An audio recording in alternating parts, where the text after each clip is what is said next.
Muy buenas a todos, espero que se encuentren excelentemente bien en este día, mañana, tarde, noche, cualquiera sea la hora que estén viendo o escuchando este mensaje. Sana doctrina, palabra del Señor. Y en esta ocasión el capítulo 6 de Lucas. La verdad es que los temas son variados, ciertamente dividiré en dos, porque se fue bastante extenso este capítulo, pero de mucha bendición. Disfrútenlo, que Dios los bendiga. Dice Lucas 6, versículo 1, los discípulos recogen espiga en el día de reposo. Está el versículo 5. Dice, aconteció en un día de reposo, este día de reposo es Shabbat.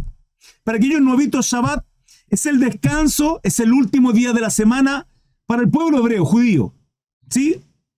Por lo general en el occidente, América, etc., nosotros consideramos el domingo como último día de la semana. En realidad para ellos el domingo es el primer día de la semana, ¿sí? Y el último es sábado. Esto comienza desde el Génesis, iglesia. Cuando Dios creó todo, los cielos, la tierra, el universo, los astros, a nosotros, las bestias, los animales, Él lo hace en 6 días. Y el séptimo lo descansa, poniendo como ejemplo de ahí en adelante que nuestra vida, en este caso en el Antiguo Testamento, los judíos obraban, trabajaban durante 6 días y el séptimo lo descansaban. Shabbat. Dios también hace lo mismo. No es que haya descansado porque esté cansado, hermano. Dios no descansa. En ese sentido, no necesita un descanso. Él es todopoderoso. Y declara el sábado como un descanso, Shabbat. Eso trasciende, hermano, hasta el día de hoy en términos de ¿qué? 6 días y el séptimo día se descansa. Hay un reino que se llama reino milenial, que está en Apocalipsis. Hay un antes y un después en la vida desde nuestro Señor Jesucristo. Antes de Cristo son 4.000 años desde la creación del hombre y que fue puesto en la tierra. Desde Adán hacia adelante hasta Cristo, 4.000 años. Desde Cristo hasta el día de hoy, 2.000 años, 2024. En total son 6.000 años. La palabra dice que para Dios 1.000 años es como un día y un día es como 1.000 años. Por lo tanto, si son 6.000 años, son 6 días. Falta el séptimo día. El séptimo día, que corresponde a 1.000 años, es el descanso. Y es el reino milenial que aparece en Apocalipsis. Cuando yo digo que eso trasciende, me refiero a que cuando nuestro Señor hace esto profético, cuando crea todo en 6 días y el séptimo lo descansa, hace una especie de ejemplo para nosotros, en este caso en el Antiguo Pacto, y en este caso los tiempos proféticos escatológicos, donde en ese séptimo día se descansa la presencia de Dios. Normalmente lo que se hace es leer Torá, Antiguo Pacto judío, leen Torá, leen Tanaj, Antiguo Testamento, leen la Biblia de ellos, y están en presencia. No se hace ninguna labor, no se trabaja, se consagra a Jehová Dios, comprendiendo que en el Antiguo Testamento la consagración correspondía al sábado. El resto de los 6 días se trabajaba la tierra, se araba, se obraba, etc. Y el séptimo se descansaba. Hoy estamos en tiempo de gracia, en un nuevo pacto. Por eso se llama Nuevo Testamento. Nuevo pacto. Un pacto de gracia en Cristo Jesús. Hermanos, en el Antiguo Testamento Jehová Dios visitaba al hombre. En el Nuevo Testamento, Mateo 28, 19, 20 principalmente, hay un mandato que dice que tenemos que bautizarlos en el nombre del Padre, Hijo y Espíritu Santo. Y la promesa dice que Él estará, dice, y he aquí, yo estoy con vosotros todos los días, hasta el fin del mundo. ¿Qué significa eso? Que si en el Antiguo Testamento Jehová Dios visitaba al hombre, en el Nuevo Testamento Cristo mora en nosotros, a través de su Espíritu Santo. Es Dios morando en nosotros. Pregunto, ¿necesitamos un Shabbat para descansar un día? No, porque estamos consagrados todos los días. Todos los días. Pero quiero contextualizar acá, Jesucristo estaba en estos tiempos, en los tiempos de Antiguo Pacto de momento, Cristo aún no ha sido crucificado, resucitado, camina y dice, aconteció un día de reposo, Shabbat, que pasando Jesús por los sembrados, sus discípulos arrancaban espigas y comían, entregándolas con las manos. Eso no se podía hacer porque lo que estaban haciendo era cosechar. El sábado se consagraba a Dios. Pero fíjense lo siguiente. Y algunos de los fariseos les dijeron, ¿por qué hacéis lo que no es lícito hacer en los días de reposo? Respondiendo Jesús les dijo, ni aun esto habéis leído, lo que hizo David cuando tuvo hambre él y los que con él estaban. Yo no sé si recuerdan esta historia. Esto lo vimos en 1 Samuel, capítulo 21. En capítulo 21, David, con mucha hambre, junto a sus guerreros, se presenta ante el templo, ante el sacerdote. No recuerdo el nombre. Permítame buscar. De hecho, ya comenzamos la lectura de segunda de Samuel esta semanita. Ahimelech, capítulo 21, donde dice como título: David huye de Saúl y se presenta ante Ahimelech pidiendo los panes de la proposición. Entonces a nuestro Señor Jesucristo se le está corrigiendo, juzgando, se le está reclamando por qué sus discípulos están comiendo, están segando, están cosechando para comer en días de reposo, que no era lícito. Respondiendo, Jesús les dijo: ni aún esto habéis leído lo que hizo David cuando tuvo hambre él y los que con él estaban, cómo entró en la casa de Dios, esto es el templo, y tomó los panes de la proposición, de los cuales no es lícito comer, sino solo a los sacerdotes, y comió. Y dio también a los que estaban con él. ¿Acaso ustedes no saben eso? ¿Cómo ustedes nos juzgan a nosotros? ¿Cómo juzgan a mis discípulos? Porque están cosechando, están sacando para poder comer y alimentarse, cuando David, en día de reposo, y además los panes de la proposición, que no le corresponde a él, sino al sacerdocio, y Ahimelech le da estos panes de la proposición. Dice, y les decía: el Hijo del Hombre es Señor aún en día de reposo. ¿Por qué, hermanos amados? Porque están en presencia de nuestro Dios, están en presencia del Mesías, del ungido, pero aún ellos no lo están entendiendo. Y como siempre, cada legalista y religioso juzgando y apuntando a nuestro Señor Jesucristo, como lo hay muchas veces, hermano, en cada live, como lo hay cuando usted se encuentre por ahí haciendo la obra del Señor. Continuamos, porque esto continúa con el Shabbat. El hombre de la mano seca, versículo 6. Aconteció también en otro día de reposo, Shabbat, sábado, que él entró en la sinagoga. Sinagoga, llámese iglesia, donde se reunían a leer Torah, Tanaj, profecía, escritura, etc. Y enseñaba. Y estaba allí un hombre que tenía seca la mano derecha. Estaba tullida, seca, ¿sí? Inamovible, inservible, inútil, absolutamente no podía hacer nada.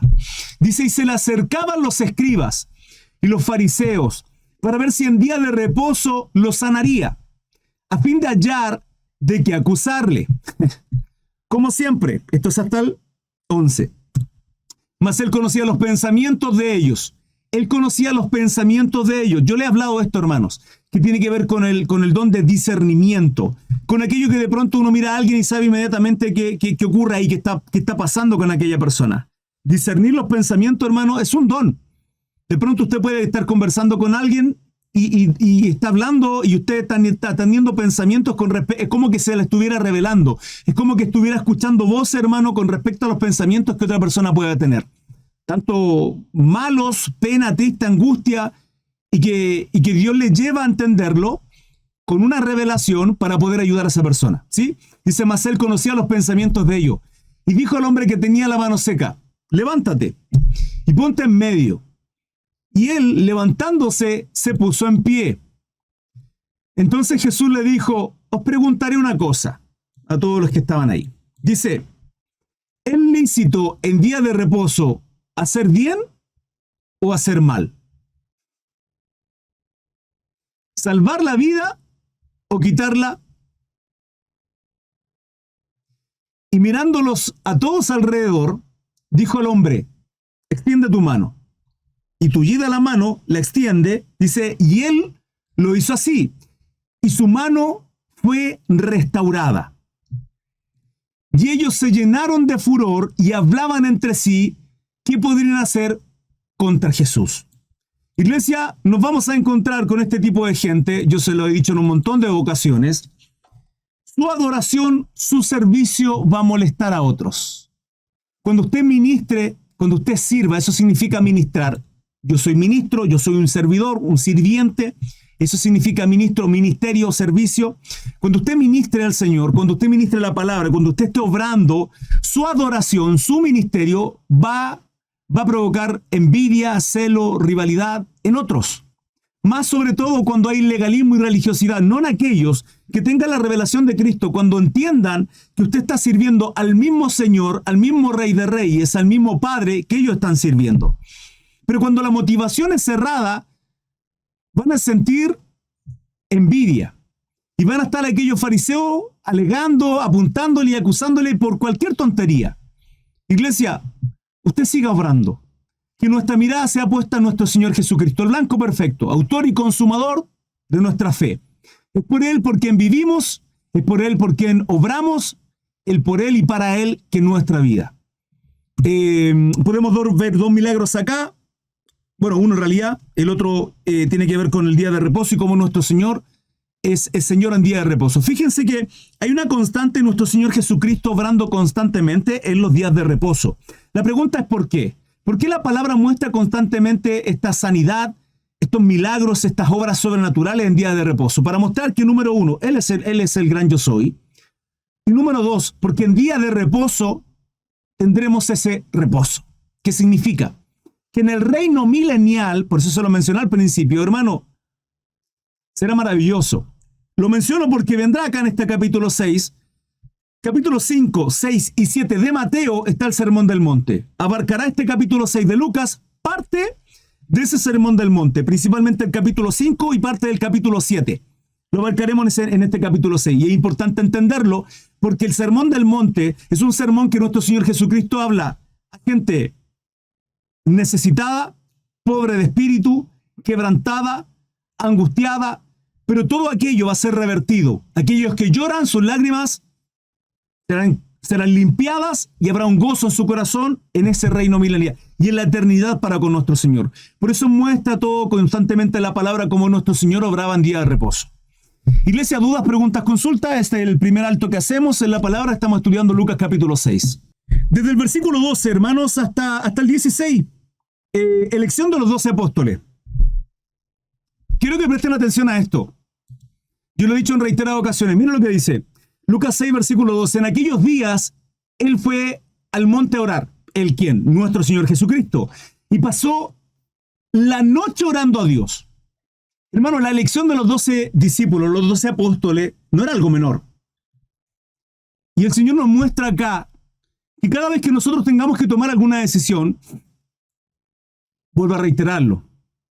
Lo he dicho en varias ocasiones y lo voy a seguir diciendo para que usted entienda el principio. En este caso, nuestro Señor Jesucristo nos muestra un principio. Cuando usted tenga alguna decisión difícil que tomar, cual sea, un proyecto, un anhelo, y esté un poco ansioso, afanado con algo, ore al Señor. ¿Cuánto, hermano Cris? Lo que sea necesario, hasta que usted descanse. Suelte todos sus pensamientos, ese afán a los pies de nuestro Señor Jesucristo, en oración a la intimidad, ¿sí? En lo privado, en lo oculto, en lo secreto, ahí donde solo el Padre ve lo secreto. ¿Cómo lo hace nuestro Señor? Dice, y pasó la noche orando a Dios. Fíjese, nuestro Señor durante el día predicaba, obraba milagros, y en la noche constantemente estaba en oración. Hay un ejemplo a seguir ahí. Hermano Cris, ¿por qué en la noche no puedo orar durante el día? Sí puedo orar durante el día. Pero durante el día, hermano, corremos para allá, para acá, que los niños, que la comida, que la casa, que el trabajo, que la universidad, que los quehaceres, que el vecino que mete ruido, muchas cosas. Pero en la noche, hermano, en la noche hay ese silbido apacible. Nuestros pensamientos descansaron. Se ha ido un poco el ajetreo del día. Y así como Elías en la cueva, escondido, luego de haber cortado las 400 cabezas a los profetas de Baal, brujos, hechiceros que habían ahí, sale arrancando después de una mala noticia que se le entrega. Cansado cuando ya no podía más, se le entrega una mala noticia a una mujer persiguiéndole por tomar su vida. Ya no soporta, ya no aguanta, ya fue mucha la guerra y se va a esconder en una cueva. Dice la palabra, estruendo, lluvia, sonido, nada, no estaba ahí Jehová. En realidad nuestro Dios está en todo lugar, hermano. Pero dice la palabra que en un silbido apacible. ¿Qué tipifica eso? Lo que nos está mostrando esa historia, ese momento, es que usted va a tener una comunión, una conexión para con Dios en lo espiritual cuando usted tenga ese silbido apacible. ¿Qué significa eso? Estas tormentas, estos sonidos, estos ruidos, este ajetreo durante el día difícil, porque nuestros pensamientos, hermano, pululan de un lado para otro, de una u otra manera. Entonces, ese silbido apacible es cuando nosotros podemos comenzar a orar en la carne. ¿Cómo es, hermano, creer en la carne? Siempre somos espíritu, sí, somos espíritu, estamos vivificados en Cristo Jesús. Pero de pronto usted comienza a orar y puede estar orando y usted no siente nada. Y no se trata de sentir o no sentir, somos hijos, somos siervos en fe, sí, pero hay ocasiones en que el Espíritu Santo nos toca, sí, sentimos su presencia, sentimos que es el Padre obrando en nosotros, hermanos, y ocasiones en que nuestra oración fluye, y fluye, y fluye. Y para aquellos que tienen don de lenguas, fluyen en don de lenguas también, lengua espiritual. Para aquellos que creen y las tienen, aquellos que no las creen, hermano, no pasa nada. No pasa nada. Y fluye la oración, pero usted comienza la carne normalmente. ¿Qué significa eso? Que usted se postra a adorar al Señor, a orarle. Hermano Cris, ¿cómo oramos? Saque todos sus pensamientos que tiene en su cabeza. Y una buena forma es entender un poco los esquemas del Padre Nuestro. Padre Nuestro que estás en el cielo, santificado, te bendecimos, te adoramos. Padre, eres bueno, eres misericordioso, y empieza a agradecerle, a adorarle, a bendecirle. Gracias, Señor, por mi hogar, por mi familia, gracias por mi casa, el alimento, gracias por este día, Señor, por darme la fuerza de estar acá. Señor, tengo sueño, estoy cansado, pero qué rico estar en su presencia, Padre. Y usted comience a fluir en la oración, a sacar aquellos pensamientos que tiene. De pronto puede estar orando y se le viene a la mente a sus hijos. Señor, gracias por mis hijos. A veces son revoltosos, deme paciencia, Padre. A veces me equivoco con ellos, sé que peco contra usted, de pronto airándome un poco. Quiero ser buen ejemplo para ellos. Se les viene a la mente su trabajo, gracias por mi trabajo, la economía. Y empieza a soltar esos pensamientos. Va a llegar un momento en que la oración empieza a fluir. Y empieza a haber una conexión, hermano. Empieza a haber una conexión en lo espiritual mucho más fuerte. Y ahí usted encontrará un descanso en lo espiritual y en lo almático. Hermano, lo físico pasará a un segundo plano, porque lo físico trasciende, lo espiritual trasciende a lo físico. Mire, usted puede dormir. Hay gente con depresión, con angustia, con tristeza y con crisis de ansiedad que pueden dormir todo el día y despiertan cansados. ¿Por qué? Porque el problema no pasa por un tema físico. El tema pasa por un tema principalmente espiritual y trasciende al alma, el corazón, los pensamientos y a lo físico. Trasciende, iglesia. Entonces usted aprenda a descansar, aún con todo y el sueño, luche con la carne. Pero hermano Cristian también lo puede hacer durante el día. Sí, también lo puede hacer durante el día. Pero en la noche, donde no hay nadie, donde no hay sonido alrededor, ni bulla, ni bocina, ni autos, ni sus hijos revoloteando por todos lados, tendrá ese tiempo en la intimidad para con Dios. O sea, aprendamos a descansar en la presencia de nuestro Señor, sobre todo cuando haya decisiones difíciles que tomar. En esta ocasión nuestro Señor Jesucristo dice, en aquellos días fue al monte a orar y pasó la noche orando a Dios. La noche, iglesia. Dice, y cuando era de día, llamó a sus discípulos y escogió a 12 de ellos, a los cuales también llamó apóstoles. 14. A Simón, a quien también llamó Pedro. Esto lo vimos en capítulos anteriores, ¿sí? En el capítulo anterior, cuando estaba en la barca y le hablaba con relación a la pesca milagrosa, con relación a cómo nuestro Señor usa nuestras propias herramientas, aquello que tenemos. No se preocupe de buscar aquello que no tiene. Es que el hermano, mire, yo si predicara como él, no busque predicar como él. Usted es único. Y Dios le ha entregado herramientas, capacidades, y le va a dotar de dones también para obrar para la gloria de él. No se preocupe de imitar a otro y seguir a otro y ser como otro. Usted tiene que ser usted. Dice a Simón, a quien llamó Pedro, a Andrés su hermano, Jacobo y a Juan, Felipe y Bartolomé, Mateo, Tomás, Jacobo, hijo de Alfeo, Simón, llamado Celote, Judas, hermano de Jacobo, y Judas Iscariote, que llegó a ser el traidor. Qué tremendo, iglesia, esto. Qué tremendo como luego de ser mencionado, fíjense a quién menciona la palabra en el versículo 14 como de los primeros. Simón, a quien también llamó Pedro. Simón constantemente es mencionado de los primeros en la lista de los apóstoles. ¿Por qué? No por nada, iglesia. Cuando hay historia en la Biblia, la cual nosotros comenzamos a leer, y no hay nombres porque lo relevante no es quién es. La relevancia ahí hay otra cosa.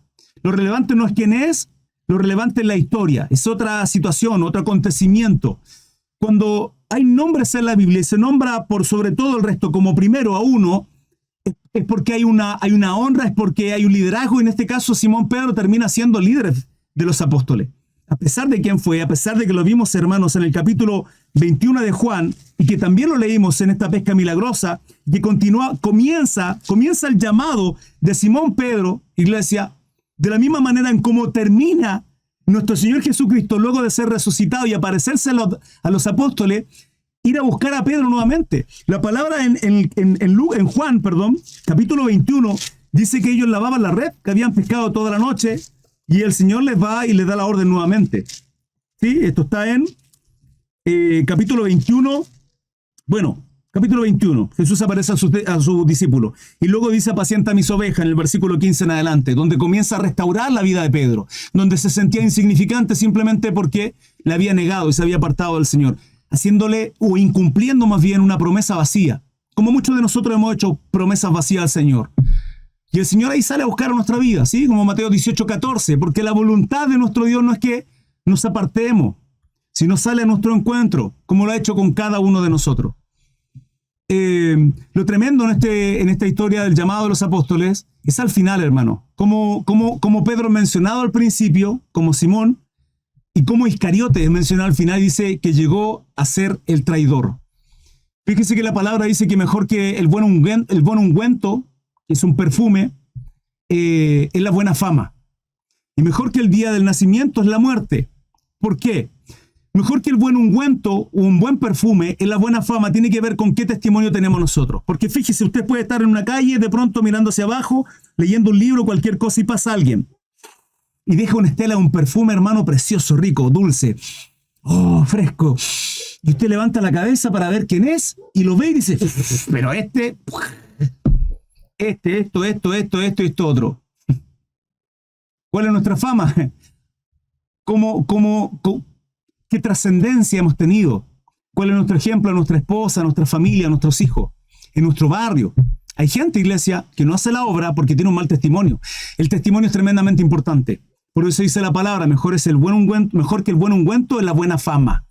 Es su testimonio. Es tu testimonio. Y mejor que el día del nacimiento es su muerte, porque, hermano, ¿qué mérito tenemos en nacer? Ninguno. Pero en morir, la honra y la gloria que tiene nuestro Señor Jesucristo, cómo hemos entregado nuestra vida al servicio de Él, cómo le hemos honrado. Eso sí tiene honra. Eso sí es digno de alabar de alguna manera, ¿sí? Y en este caso, cómo muere Judas Iscariote, hermano, es tremendo. Por eso he mencionado de esa manera. Capítulo 6. Continuamos desde el versículo 17. Cambio pantalla por acá por Facebook y damos lectura. Lucas 6:17. Título: Jesús atiende a la multitud. Y luego bienaventuranzas y ayes. No sé dónde me detendré, hermanos, porque lo que viene a continuación está un poco relacionado todo. Bueno, en fin. Dice: y descendió con ellos y se detuvo en un lugar llano, en compañía de sus discípulos y de una gran multitud de gente de toda Judea, de Jerusalén y de la costa de Tiro y de Sidón, que había venido para oírle y para ser sanados de sus enfermedades. Y los que habían sido atormentados de espíritus inmundos eran sanados. Nótese, estamos leyendo a Lucas. Lucas es médico. Y Lucas hace esta distinción entre enfermedades y atormentados por espíritus inmundos. ¿Sí? Es médico. Hace esa distinción claramente. 19. Toda la gente procuraba tocarle porque poder salía de él y sanaba a todos. Poder salía de él y sanaba a todos. Las multitudes que seguían a nuestro Señor Jesucristo, lo hemos visto, hermanos, en varias ocasiones, era por estas sanidades. Era por estos milagros, era por transformar sus vidas en lo físico. Y mire, nos encontraremos con personas que de pronto buscan a Jehová, buscan a Cristo por diferentes motivos. Lo pudimos ver, hermano, en el capítulo anterior, donde nuestro Señor Jesucristo sana a un leproso. En el capítulo 5, desde el 12 al 16. Yo les compartía que en esta historia no lo resalta acá Lucas, pero sí Marco, en el capítulo 1, del 40 al 45, donde aquel leproso, luego que es restaurada su salud, que es quitada la lepra, el Señor le dice, ve y preséntate ante el sacerdote, la ofrenda como corresponde, para testimonio de ello, y él sale, ¿qué? Agradecido, predicando y glorificando a Dios, iglesia. Pero nos encontraremos con gente que va a seguir, hermano, atrás, va a volver a pecar. Que hay gente que sigue a nuestro Señor Jesucristo por los panes y los peces. Vamos a encontrarnos con personas que se creen cristianos, triste y lamentablemente, y han caído tal vez en el evangelio de la prosperidad. Por otros que creen en el evangelio, hermano, motivacional, que pareciera que el humanismo y no el cristianismo, que se trata más de ellos como hombres y de la unción y el poder que ha depositado Dios en el hombre y de lo que pueden alcanzar, porque somos hijos de Dios, más que de la gloria de nuestro Señor Jesucristo. Eso es humanismo, es un evangelio, hermano, que ha ingresado a la iglesia y que hoy, hermano, más que pastores hay coaches motivacionales, motivando a la iglesia, hermano, como si la iglesia fuera para entretener a la gente. O sea, ya no hay iglesia, ya no se habla de santidad, ya no se habla del pecado, ya no somos confrontados con la palabra, con un mensaje cristocéntrico, sino que somos motivados. Ahí se nos pone música bonita y luces, y que si al hermano no le gusta, el pastor, ¿sabe qué? No me gusta esa canción que tocaron. ¿Y a usted qué le dice que esa canción es para usted? Es que no me gusta, ya pasó de moda, esa canción es para el Señor. Que a usted no le gusta, vaya y adora al Señor con la música, que a usted le gusta la intimidad. Si la congregación se hace un culto a nuestro Dios. Pero la gente va a entretenerse, iglesia. A entretenerse a las congregaciones. Entonces se va a encontrar con personas que siguen a Cristo por errores, por motivaciones completamente erradas. La pregunta es, usted y yo, ¿cuál es la motivación por la cual estamos sirviendo a Cristo? Es importante hacernos esa pregunta. Continúo desde el 20. Dice, bienaventuranzas y ayes. Estos ayes es como cuando le decimos a un hijo, Juan, haz tu cama. Hijo, haga su cama. Voy a salir a comprar y vuelvo. Mire, ayer usted no la hizo, mi amor. Ay de usted si no la hace. Ese ay es una advertencia. ¿Sí? Ay de usted si no la hace. Y alzando los ojos hacia sus discípulos decía, bienaventurados vosotros los pobres, porque vuestro es el reino de Dios. En Mateo la palabra establece los pobres de espíritu, ¿sí? No solo los pobres. En este término, en este sentido, tal vez se pueda pensar que es pobre aquellos que no tienen dinero. No, iglesia, porque hay gente tan pobre que lo único que tiene es dinero. Secos espiritualmente.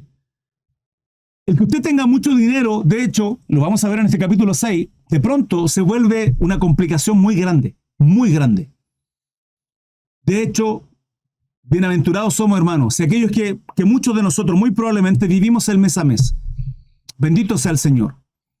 ¿Cuántos de nosotros tal vez nos volveríamos locos si tuviésemos, hermano, si tuviésemos que vivir sin mirar la cuenta bancaria? Si tuviéramos que vivir sin siquiera mirar cuánto tengo en el banco, cuánto efectivo me queda en la billetera, en la chequera, llámalo como quiera, en el monedero, en el chauchero se dice en Chile. ¿Cuánto nos apartaríamos? Por la lujuria, por la vanidad. No, hermano Cris, si el Señor me bendijese, yo bendeciría a todo mi hermano. ¿Estás seguro? ¿Estás seguro? Cuando acá el Señor dice, bienaventurados vosotros los pobres de espíritu, en este caso los pobres, porque vuestro es el reino de Dios, está hablando de quién. ¿Quiénes son aquellos pobres de espíritu? Acá está haciendo referencia a Mateo 5, hermano, desde el 1 hasta el 12. La bienaventuranza. Lo que es para mí, no hay predicador más maravilloso, un sermón tan perfecto como el de nuestro Señor Jesucristo en este sermón. No hay otro. No hay quien se le compare. No hay quien utilice las palabras más exactas, perfectas, justas, que llene y motive y aliente a aquellos desamparados, desconsolados. Los pobres de espíritu, hermanos, son aquellos que se sienten nada, que están quebrantados, que en ellos no hay un ápice de soberbia, hermano, porque se sienten tan angustiados, han sido tan rechazados, que hermano, que incluso ya ni siquiera son personas, aquellas mujeres o hombres que han sido defraudados en el matrimonio y son incapaces de amar, con un terror, con un miedo a seguir viviendo con dolor por causa de una situación. Son aquellos hijos que han sido abandonados por su padre. Son aquellos que, producto de la deslealtad, han sufrido una vergüenza entre los amigos. Situaciones que nos llevan, hermanos, a sentirnos nada. Aquellos que han sido desechados, que han sido olvidados, y en esto están los leprosos, en esto están las prostitutas, aquellos que estaban quebrantados y buscaban al Señor para buscar una restauración de su vida, aquellos desechados por la sociedad. Bienaventurados vosotros los pobres, porque vuestro es el reino de Dios. Bienaventurados los que ahora tenéis hambre, porque seréis saciados. Fíjense qué precioso este versículo 21, parte A, porque podíamos ver donde los discípulos recogen espiga en día de reposo. ¿Cuándo seremos saciados? En la presencia de nuestro Señor. Aquellos que han sufrido hambre, aquellos que tal vez en su niñez no tuvieron un plato de comida, y somos los mismos que hoy día agradecemos, hermano, un plato de arroz. Somos los mismos que no somos soberbios a la hora de comer y comemos lo que haya. ¿Por qué? Porque sabemos lo que significa tener hambre. Aquellos pobres de espíritu, aquellos que hemos sufrido hambre porque tal vez no tuvimos los lujos que tuvieron otros, y nosotros sí sabemos lo que significa vivir en humildad, porque no vivimos, no crecimos, no nacimos en cuna de oro. Bienaventurados los que ahora lloráis, porque reiréis. Hermanos, este es nuestro Señor Jesucristo hablándonos a nosotros. Mire, yo no sé cuál sea la situación que hoy día esté viviendo, yo no sé cuál sea la condición que hoy día usted tenga, pero el Señor le está diciendo estas palabras. Hermano, si usted quiere escuchar la voz de Dios, este es nuestro Señor Jesucristo. Yo no sé qué tipo de Biblia tenga usted, pero en este caso, la palabra, mi Biblia, si usted se da cuenta, está resaltado con rojo. Hay Biblias que lo son así. Cuando está resaltado con rojo es nuestro Señor Jesucristo hablando. ¿Qué significa? Hermano, que es como si los cielos se abrieran y fuera nuestro Dios hablándonos. En este caso, usando mi vida para con ustedes. Es nuestro Señor Jesucristo diciendo, ¿tienes hambre? Serás saciado. Pero hermano Cris, tengo hambre ahora sí, aguanta, hermano. Hermano Cris, usted no entiende el quebranto, el dolor que tengo en mi corazón, en mi alma, por la decepción, por un matrimonio, porque mi marido me engañó, porque he sufrido maltrato, porque han abusado de mí, en diferentes situaciones. Mi padre, un abuelo, hermano, testimonios que hemos escuchado acá mismo. Sí lo sé, hermano, y nuestro corazón se ha quebrantado con ustedes. Si nosotros no hemos quebrantado, ¿cuánto más el corazón de nuestro Dios? ¿Cuánto más duele el corazón del Padre, de nuestro Abba, hermano? Por las situaciones que estamos viviendo. Pero la promesa de nuestro Señor Jesucristo nos dice, bienaventurados los que lloráis, porque reiréis. Bienaventurados seréis cuando los hombres os aborrezcan. ¿Saben lo que significa esto, hermano? Bienaventurados, dichosos, dignos de envidia. Y cuando os aparten de sí y os vituperen y desechen vuestro nombre como malo por causa del Hijo del Hombre. Si por causa de nuestro Señor Jesucristo la gente nos rechaza, nos aparta, no nos invitan a sus fiestas, no nos invitan a su cumpleaños, hermano, es porque usted está haciendo las cosas bien. Si usted tiene amigos que lo están invitando a sus fiestas, a sus parties, de alcohol, de droga, de vicios, pero de pronto usted su vida está siendo transformada, usted se está apartando, se está santificando, y el resto ve eso en usted, y de pronto sus amigos ya no le llaman más, su familia ya no le llaman más a sus fiestas, a sus festividades, celebraciones, porque usted hermano, es por esto. Es porque Dios se está apartándole. Escucha, iglesia, lo vamos a ver en este capítulo 6. Un árbol, para que dé buen fruto, tiene que ser podado en la temporada correcta. Si el árbol no es podado, el fruto es insípido. Es insípido. Pero cuando es podado, todos los nutrientes del árbol, como en la vid, en un parrón pachachito, chiquitito, donde el fruto, la uva, es rica, hermanos, abundante, porque todos los nutrientes no se van por la rama, sino se van al fruto, porque las ramas son lo suficiente para sostener el fruto y que el fruto sea apetecible. La pregunta es, usted y yo, ¿hemos podado aquellas ramas? La palabra dice que si tu ojo te es ocasión de pecar, si tu mano te es ocasión de pecar, arráncala, quítala. Hermano, lo hace literalmente. En sentido figurado, ¿qué tipifica eso? Hermano, si su junta con amigos, con el pariente, con el cuñado, con el compadre, con tal persona, con sus compañeros de trabajo, lo lleva a caer en pecado, apártese de eso. Saque su ojo. ¿Me explico lo que voy? A lo que dice la palabra. Quita aquellas cosas de su vida que le están impidiendo mantenerse santo, justo delante del Señor, que le están impidiendo honrar y glorificar a aquel que nos llamó. Jesucristo nuestro Señor. Es necesario quitar esas cosas. Si la gente nos rechaza, si la gente nos aborrece, dice la palabra bienaventurado. ¿Sabe lo que significa eso? Dignos de envidia. Siéntase honrado, iglesia. Y tenemos mucho ejemplo de esto. Nuestro Señor Jesucristo. Él vino con un propósito. Juan 1:11-12 dice, a los suyos vino, los suyos no lo recibieron. Crucifíquenlo, le gritaban el Sanedrín, y muchos judíos también. Lo crucificaron. Dice, pero a los que creen, a los que le recibieron, a los que creen en su nombre, nos da la potestad de ser hechos hijos de Dios. Ahora, como hijos de Dios, obramos con el carácter de nuestro Señor Jesucristo, con el fruto, amor, gozo, paz. Sí, Gálatas 5:22-23. Ya no vivo yo, Cristo vive en mí, dijo Pablo. Entonces ya no hace su vida, la pinta suya, a su manera. Usted vive conforme a la palabra de Dios. Porque eso identifica que somos hijos de Dios. Gozaos en aquel día y alegraos, porque he aquí vuestro galardón es grande en los cielos. Porque así hacían sus padres con los profetas. ¿Qué hacían? ¿Qué hacían? Los mataban, iglesia. Vea la historia en el Antiguo Testamento. Mataban a los profetas, los rechazaban. ¿Qué hicieron con los apóstoles? ¿Qué hicieron con nuestro Señor Jesucristo? Vea cómo terminaron la vida de los apóstoles. Pedro, crucificado, pidió que lo hicieran al revés porque no se sentía digno de morir como su maestro, como nuestro Señor. Pablo le cortaron la cabeza. Juan lo enviaron a la isla de Patmos, que es cuando recibe la revelación. Apocalipsis.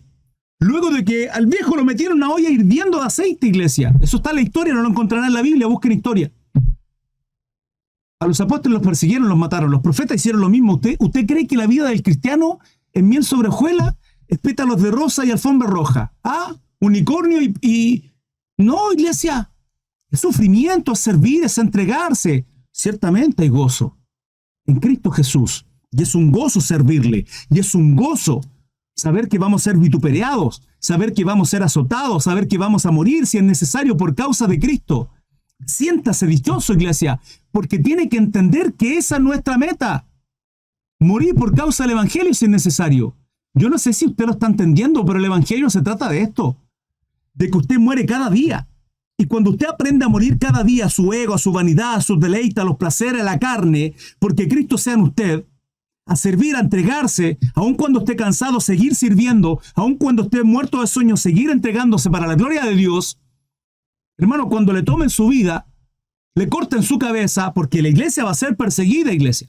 Mateo 24 así lo describe. La profecía, la escatología lo apunta a ello. Va a ser perseguida. Estamos viviendo los últimos tiempos, hermano. Muchos maestros, pastores, predicadores apuntan a lo mismo. Son los últimos tiempos. Son los últimos tiempos.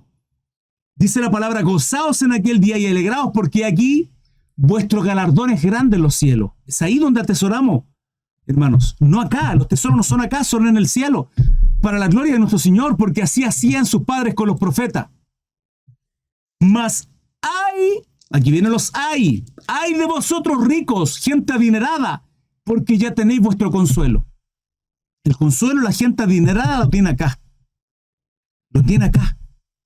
Porque vosotros ya tenéis el consuelo, dice la palabra. Ay de vosotros, los que ahora estáis saciados. Los que no tienen necesidad, hermano, ninguna. Tienen los manjares que quieren, las vacaciones que ellos quieren. Hermano, hay gente que tiene tanto dinero, que ni sus hijos, ni los hijos de sus hijos, ni los hijos de sus hijos tienen que trabajar un día nadie, hermano, con todas las riquezas que tienen, y habiendo tanta necesidad y pobreza. Por eso el Señor dice, ¡ay de ustedes que atesoran, que amontonan riquezas cuando les faltarán vidas para poder vivir aquello! ¡Ay de vosotros los que ahora estáis saciados porque tendréis hambre! ¡Ay de vosotros los que ahora reís porque lamentaréis y lloraréis! Nuestro Señor Jesucristo vino a decirle a aquellos que se creían buenos, que eran malos, judíos, fariseos, religiosos, que se creían, oh, justo, aleluya. Aquellos religiosos les vino a decir hipócritas, sepulcro blanqueado, generación de víbora. Eso es lo que son. Hermanos, vea y lea Mateo 23, todo Mateo 23 como les da duro. Eso es religioso. Ah, pero Señor, parece que le está faltando un poquito de amor. ¿Un poquito de amor qué? Si el mismo Señor que está entregando el mensaje, hermano, pareciera que es otro Jesucristo. No, es el mismo Dios en el Antiguo Testamento, en el Nuevo Testamento. No, hermano Cris, porque en el Antiguo Testamento Dios juzgaba y hacía esto y la cuestión, y el Nuevo Testamento pareciera que Él dice que hay que ponerle otra mejilla. ¿Sí? Lee Apocalipsis. ¿Dónde están los 7 sellos? ¿Dónde están las 7 trompetas? ¿Dónde están las 7 copas de ira? Es el mismo Dios, hermano. El mismo Dios que en Deuteronomio 28, durante 14 versículos bendice y del 15 al 68 maldice. Es el mismo Dios de amor y misericordia, tardo para la ira, grande en misericordia, que ama la creación, pero que también aborrece, que maldice, que es fuego consumidor y es justo juicio. Es el mismo Dios, iglesia. No esté equivocado en servir al Dios que servimos. El Dios revelado en la palabra es ese Dios, el gran yo soy, el todopoderoso, el Shaddai, nuestro Dios, nuestro Señor Jesucristo. Es el mismo Dios, iglesia. Hay de vosotros los que ahora estáis saciados porque tendréis mucha hambre. Hay de vosotros los que ahora reís porque lamentaréis y lloraréis. ¿Hay algún problema en reír? No, iglesia, no es el punto. El problema es no reír. El problema es no mirar a otros. Y ese es el punto. Por eso es necesario que usted y yo pasemos por pruebas. ¿Por qué? Porque ¿cómo yo puedo entregar un abrigo a mi hermano que tiene necesidad porque tiene frío, yo teniendo 10 abrigos? Y le digo, hermano, no se preocupe, Dios le va a bendecir. ¿Qué le va a bendecir? Cabezón, sacan un abrigo y bendice a tu hermano. Tienes 10 abrigos y no eres capaz de entregarle uno. No, lo que pasa es que tengo colores diferentes. Y hay de vosotros cuando los hombres hablen bien de vosotros. Porque así hacían sus padres con los falsos profetas. Cuidado con esas palabras. Aduladores, lisonjeros, con aquellos, en Chile se les dice chupamedia. ¿Sí? Aquellos que sí, hermanito, y usted en el Señor, amén, y por atrás y unos cuchillos. Puñaladas por la espalda. Y es así como finaliza esta primera parte. Espero que haya sido de bendición. Recuerden, estudios bíblicos a diario, 21 a 15, horario en Chile. Serán bienvenidos. Les esperamos en Instagram, TikTok, Facebook y YouTube. Cariños, hasta luego.